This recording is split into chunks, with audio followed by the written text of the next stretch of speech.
5 American wars, millions of deaths, and the same names quietly appearing every single time. This is not a story about patriotism, or defense, or national security. It is a story about a system that turns war into a predictable revenue stream. How do the same families profit, no matter who wins? Why do contracts surge the moment war is declared? And why does the money keep flowing long after the fighting ends? This is not a forecast of what might happen. This is the record of what has already begun, repeated for over a century. To understand modern war, you have to understand the business behind it. War does not begin with gunfire. It begins years earlier, during periods officially labeled as peace. Long before the first shot is fired, certain companies make sure they are already essential. They build capacity. They secure relationships. They position themselves where the government will have no alternative when conflict arrives.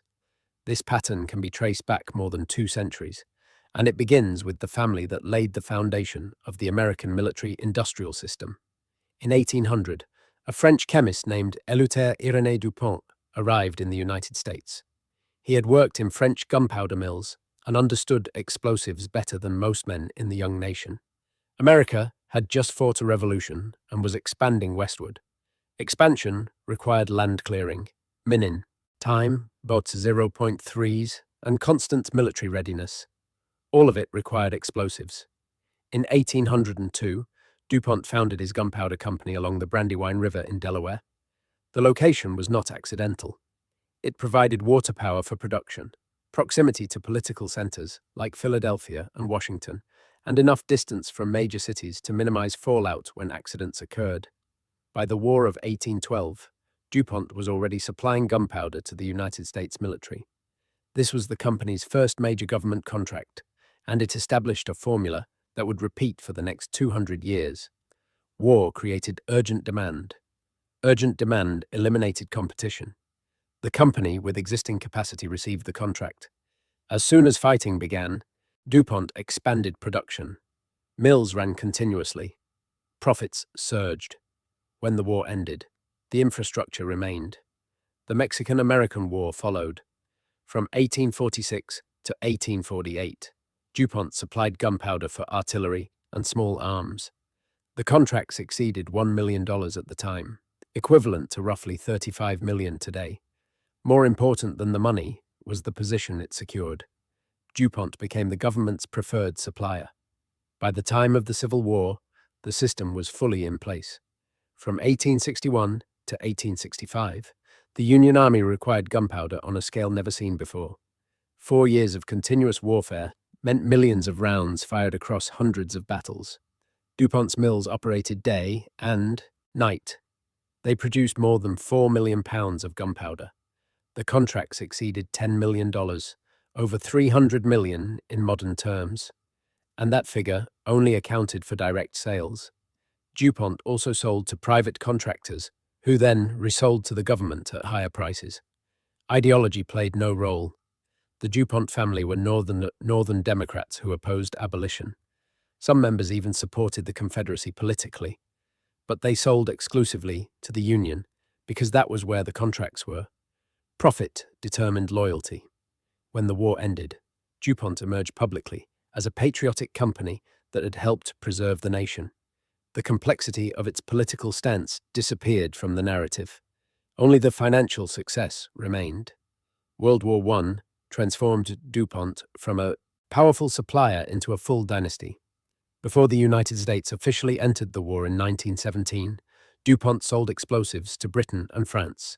Millions of pounds of gunpowder, TNT, and smokeless powder crossed the Atlantic. Once America joined the conflict, production accelerated dramatically. DuPont supplied 40% of all explosives used by Allied forces.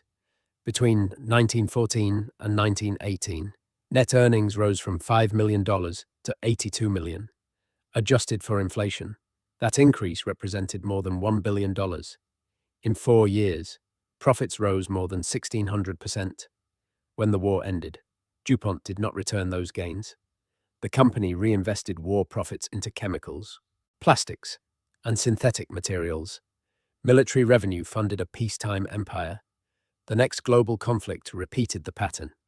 During World War II, DuPont supplied explosives, nylon for parachutes, and operated plutonium production facilities as part of the Manhattan Project. The contracts were structured as cost plus agreements. All expenses were reimbursed. Profit was guaranteed. Risk was absorbed entirely by the government. From Korea to Vietnam, from the Gulf War to Iraq and Afghanistan, DuPont and its successor companies continued supplying military materials. Over time, defense divisions were spun off and merged into other corporations, but the family wealth remained intact. 6 generations after its founding, the DuPont Family Trust is estimated at $30 billion, a fortune built on gunpowder, preserved through every American war since 1802. This was not an exception. It was the blueprint. If DuPont proved that war could be monetized through explosives, the Rockefeller family demonstrated something even more powerful. Control the fuel, and you control modern war itself. Every army can fight without advanced weapons for a time. No modern military can operate without energy. John D. Rockefeller understood this before the 20th century began. In 1870, he founded Standard Oil.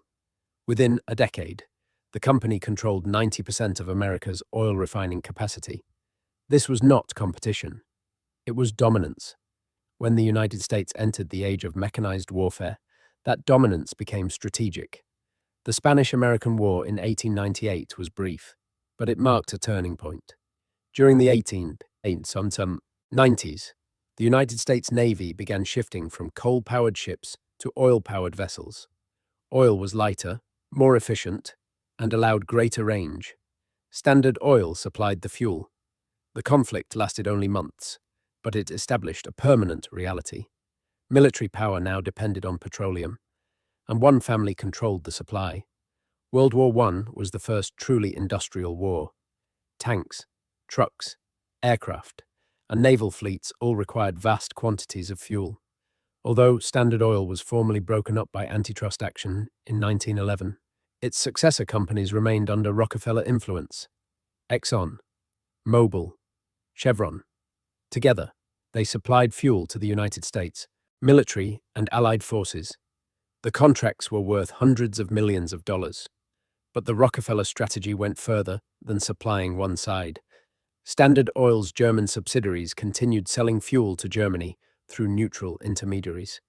Even after the United States entered the war, petroleum products flowed indirectly to both sides of the conflict. This was not prosecuted as treason. The companies were legally separate entities. The transactions were framed as business. Profit flowed regardless of outcome. By the end of World War I, the Rockefeller family had become the wealthiest in American history. John D. Rockefeller became the world's first billionaire. Oil profits were reinvested into banking, real estate, and philanthropy. But petroleum remained the foundation. World War II repeated the pattern. Rockefeller controlled companies, supplied fuel to the United States military under exclusive contracts. Pricing structures guaranteed profitability. Risk was minimal. At the same time, Standard Oil of New Jersey, the predecessor to Exxon, became the subject of a congressional investigation. The company had shared synthetic rubber patents with the German chemical firm IG Farben even after the war had begun. Those patents extended Germany's ability to sustain its war effort. The investigation was led by Senator Harry Truman. The findings concluded that Standard Oil's actions had damaged American interests. No executives were prosecuted. The reason was simple. The military depended on their fuel. The war could not be fought without them. Korea followed. Vietnam followed. The Gulf War followed. Every modern conflict required oil, and the Rockefeller successor companies supplied it. By the 1970s, the family began distancing itself publicly from oil to reduce political scrutiny. Divestment followed. The wealth did not disappear. Today, the Rockefeller family fortune is estimated at $11 billion. It was built by selling fuel to armies that consumed it while fighting wars across the globe. Explosives may start battles. Oil sustains them. And the system ensured that those who controlled energy never lost. Weapons and fuel make war possible, but without money, war cannot begin. Every modern conflict depends on financing, and the people who control that financing profit regardless of who wins. This is where the Morgan banking dynasty enters the pattern. By the late 19th century, J.P. Morgan had built the most powerful banking empire in the United States. Morgan understood a fundamental truth about war that governments could not escape. A nation at war will borrow at any cost. The alternative is defeat. The Spanish-American War in 1898 was small, but it established the relationship. Morgan banks provided loans to the United States government. The war was short. The interest was paid. The trust was established, sirs. Time 0.5s. World War I transformed war financing into a global system. When fighting began in Europe in 1914, the United States remained officially neutral. American banks, led by J.P. Morgan and Company, began lending to Britain and France. Between 1914 and 1917, those loans exceeded $2 billion. Adjusted for inflation, more than $50 billion. The money was not abstract. It was used to purchase weapons, food, and supplies, much of it from American companies. Capital flowed out, goods flowed back, and profit accumulated on both ends. But the loans created a dangerous dependency. If Britain and France lost the DBWA, time 0.3s, they would be unable to repay their debts. American banks would face collapse. The domestic economy would suffer severe consequences. By 1917, American neutrality had become financially impossible. When President Woodrow Wilson asked Congress to declare war, the decision was framed publicly as a defense of democracy. Inside Congress, the financial reality was understood. Senator George Norris of Nebraska stated it plainly during the debate. The United States, he said, was entering the war at the command of gold. He voted against the declaration. Congress approved it anyway. Once the war ended, the profit cycle did not stop. Germany was ordered to pay reparations to the Allied powers. The Allies owed money to American banks. Morgan bankers structured the loans that allowed Germany to borrow money to pay reparations, which were then used by Britain and France to repay American debt. At every stage, Morgan banks collected fees. The Dawes Plan in 1924 and the Young Plan in 1929 refinanced billions in war debt. Both were structured by Morgan interests. Both generated millions in banking profits. World War II followed the same model. Before the United States entered the war, Morgan banks financed British purchases. After Pearl Harbor, the American government borrowed heavily to fund the war effort. War bonds and Treasury securities were underwritten by major banks, including Morgan institutions. Fees were collected on every issuance. After the AA time, 0.3s and financing did not end. Reconstruction followed. The Marshall Plan, which rebuilt Europe, was administered in part through institutions connected to Morgan banking networks. Debt replaced rubble. Profit followed rebuilding. The Cold War extended the cycle. Korea, Vietnam. Each conflict required massive government borrowing. Each issuance of debt generated fees and interest. By the late 20th century, J.P. Morgan had merged into what is now J.P. Morgan Chase. The family was no longer involved in daily operations. The wealth remained. The Morgan fortune is estimated at $30 billion.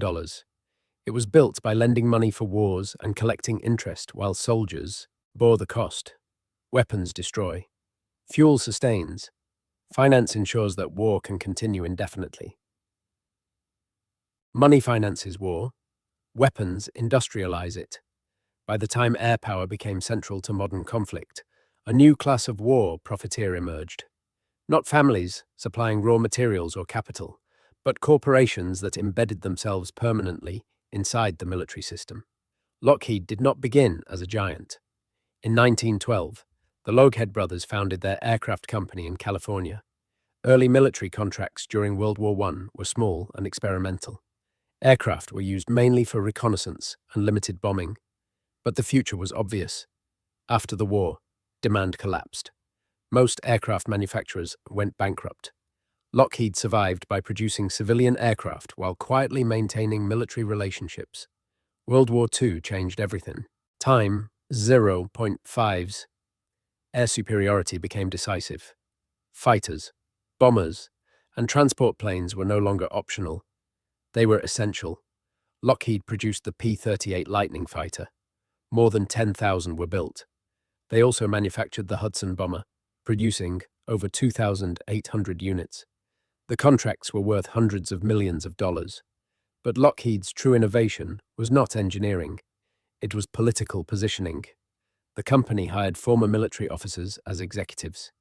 It placed factories in congressional districts where employment mattered most.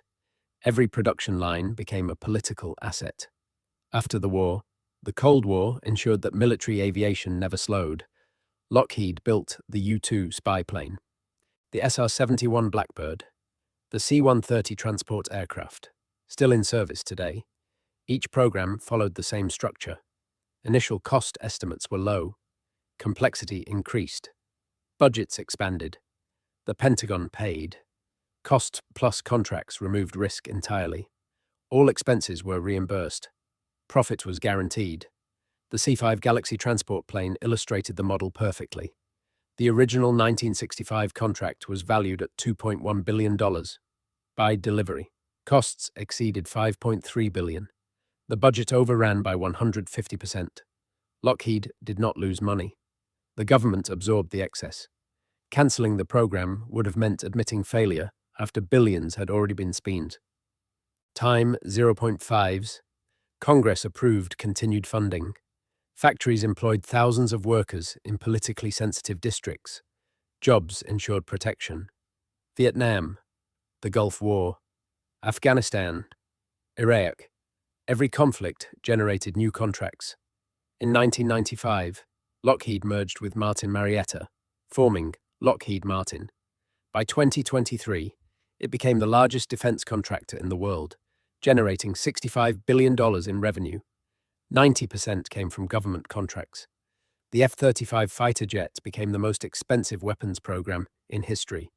The original budget was $233 billion. Current estimates exceed $1.7 trillion, 7 times over budget. The program could not be cancelled. Too much had already been spent.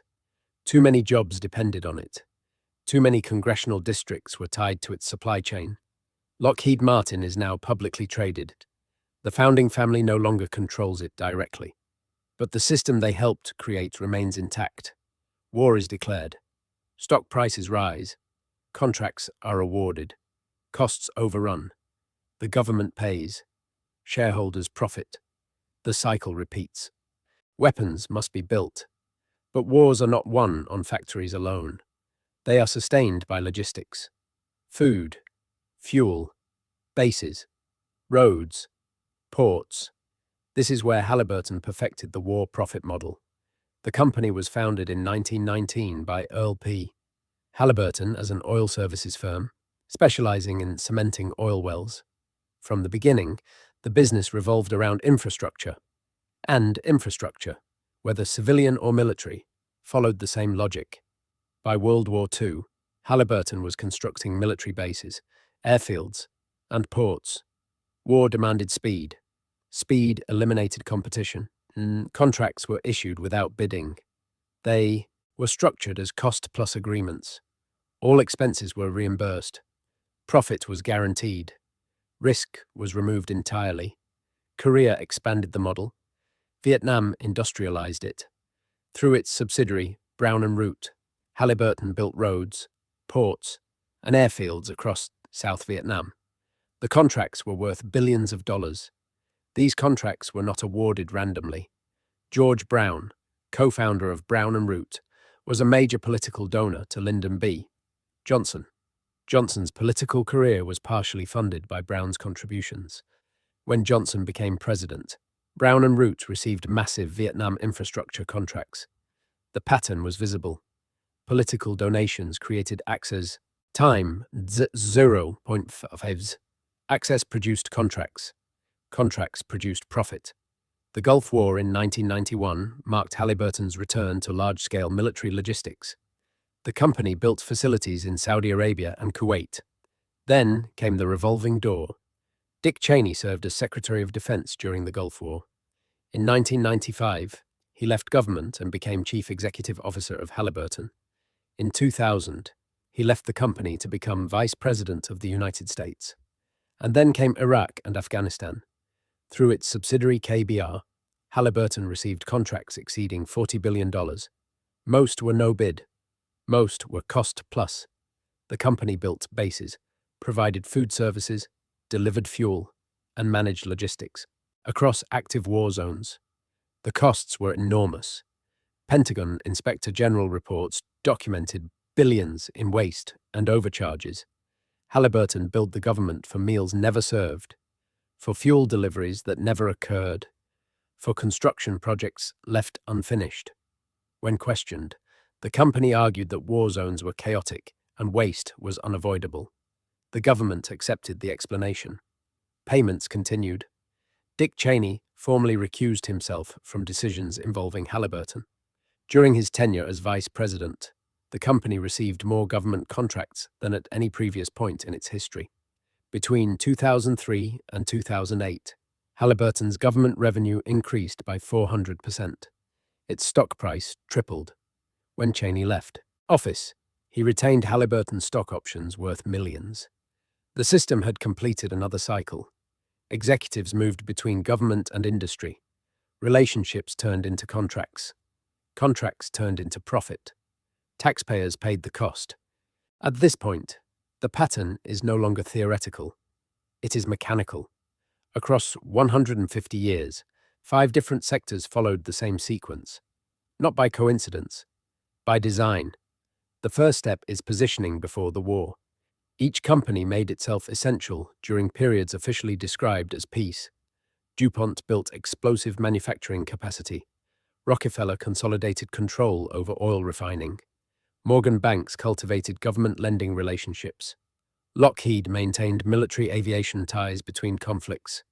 Halliburton developed infrastructure expertise. When war began, competitors were unprepared. These companies were already inside the system. The second step is securing the initial contract. When conflict starts, governments do not negotiate. They act. Competitive bidding is suspended under the justification of national security. No time, no alternatives. The companies already positioned receive no-bid contracts. Once the first contract is awarded, every subsequent contract becomes easier. They are now the proven supplier. The third step is cost plus pricing.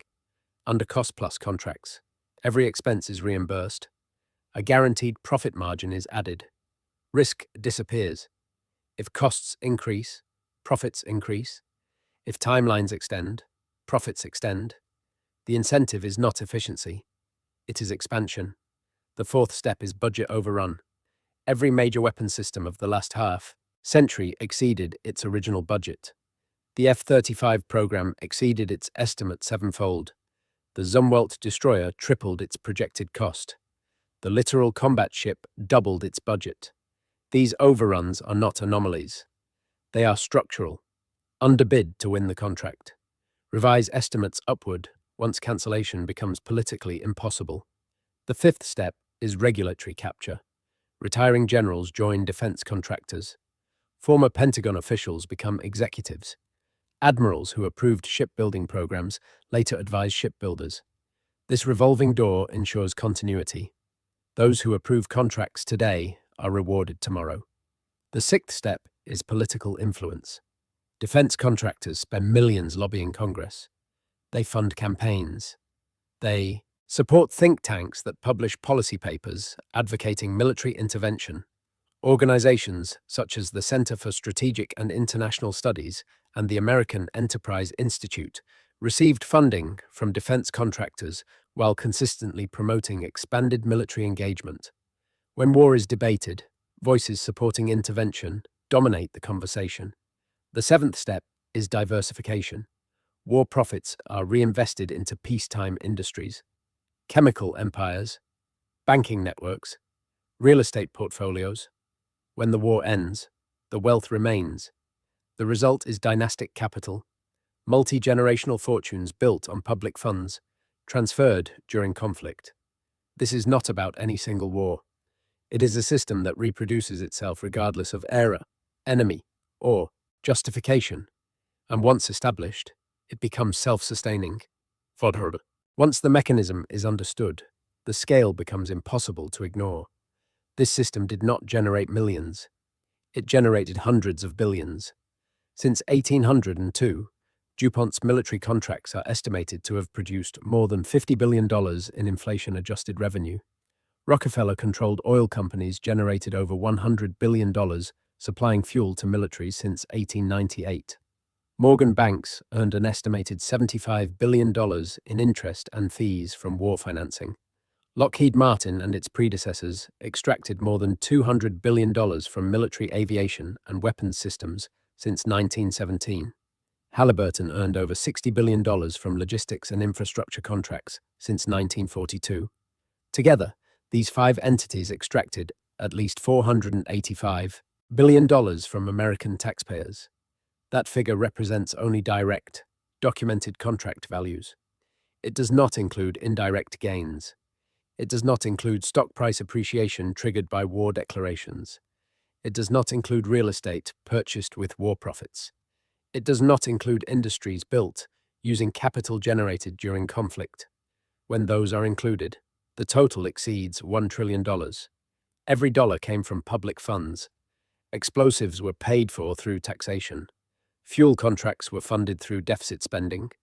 Interest payments were transferred from future generations to private banks. These were not market transactions. They were transfers justified by war. The opportunity cost is staggering. $485 billion could have funded free college education for every American student for 2 decades. It could have built a high-speed rail connecting every major city. It could have funded universal healthcare for 10 years. It could have rebuilt national infrastructure and funded cancer research for generations. Instead, the money was spent sustaining conflicts. Some wars were unavoidable. World War II was necessary. But even necessary wars became profit centers. Vietnam could have ended years earlier. Lobbying pressure ensured continuation. Iraq was justified by intelligence, later proven false, much of it produced by contractor-funded institutions. Afghanistan became a 20-year occupation, in which companies were paid repeatedly to rebuild what bombing had destroyed. The profit motive did not create every war, but it made wars longer, more expensive, and harder to end, and the public paid the difference. The final element of the pattern is protection. Despite decades of documented overcharging, fraud, and profiteering, no one is held accountable. DuPont was investigated in the 1930s for monopoly practices related to explosives. No executives went to prison. Standard Oil was broken up under antitrust law, but the Rockefeller family retained its wealth, and successor companies eventually reconsolidated market power. After World War I, Morgan Banks were investigated for war profiteering. No prosecutions followed. Halliburton was investigated for overcharging during the Iraq War. The company paid fines that represented a fraction of its profits. Contracts continued. Lockheed was investigated for bribing foreign officials to secure weapons sales. The company paid fines. No senior executives served jail time. The outcome is consistent. Investigations identify wrongdoing. Fines are imposed. The fines are absorbed as operating costs. Individuals remain untouched. These companies are considered too important to prosecute. The military depends on them. Congress depends on them for jobs in key districts. The economy depends on their continued operation. So the system protects itself. 5 families, 5 corporate lineages, 150 years. Every major American war followed the same sequence. Position before the war. Secure the contracts. Overrun the costs. Hire the regulators. Lobby for more conflict. Transfer public money into private hands. This is not conspiracy theory. The contracts are public. The investigations are documented. The numbers are recorded. And the pattern is still active. In 2023, The United States military budget reached $816 billion. Five major defense contractors received more than $200 billion in contracts, representing a quarter of total spending. Factories were deliberately spread across dozens of states. Jobs became political leverage. Votes became predictable. Programs like the F-35 continue despite delays, defects, and massive cost overruns because cancellation is no longer possible. Too much money has been spent. Too many interests are aligned. The system does not require secrecy. It operates openly. War becomes normalized. Spending becomes permanent. Profit becomes expected. The only people excluded from the gains are the soldiers who fight and the taxpayers who fund the system. If this has changed how you understand military spending, then you are beginning to see the pattern. Not a moment, not a scandal, a structure. And structures do not disappear on their own.